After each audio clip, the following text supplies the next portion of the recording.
The colors around me now are just as I remember them 37 years ago. The Louisiana plantations are just as the one I grew to love. I wish this house was more colorful as I look at it, as all I see is white. But me and that man who lives in that house, we are a lot alike. His music is colorful, so are my pictures. Possibly one of the first things I saw when I was born was the cotton fields. The plantation where I would grow up became my world in 1939, Memphis, Tennessee. I was born into what everyone says is a world of color.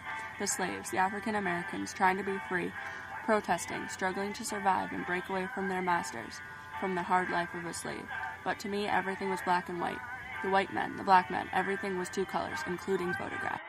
I had to change this. By the 60s, I was caught. I loved photography enough to leave behind the traditional education, what my parents wanted. I began to experiment with color photography, my heart and mind filled with inspiration from artists I'd seen. The other artists then would have been shocked if I'd waltzed right up to them and said I could produce colored images. They all used black and white. But to me, growing up where I did, the only white in the world was the cotton puffs back on my plantation, and the only black the slaves who worked there. Why should my work be only two colors? I wouldn't allow that. After all, a picture is at its best when the viewer connects to it, when the beauty takes their breath away. How could this possibly happen without color? I want my pictures to be different in color, just like the colored men who struggle so much in this age.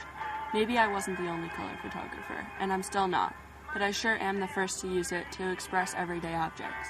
Who other than me could make things such as parking lots or freezers interesting at all?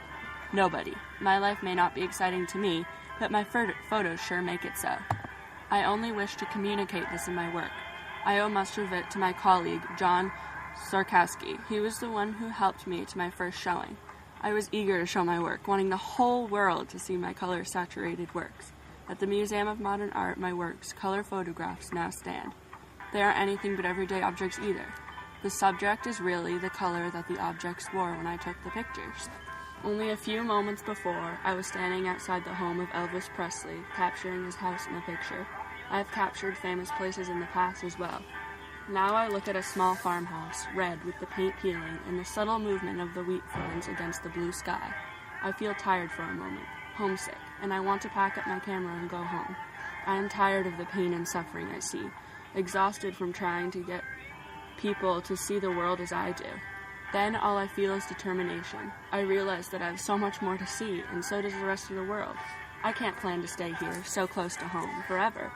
Soon I will travel around the world to Africa, England, China, Japan, and Germany.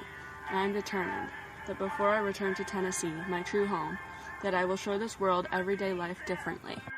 I will make people see the objects, the tools, the people of all types, the things they see and use every day through a new set of eyes. Eyes that not only see regular objects and people to be beautiful in their own ways.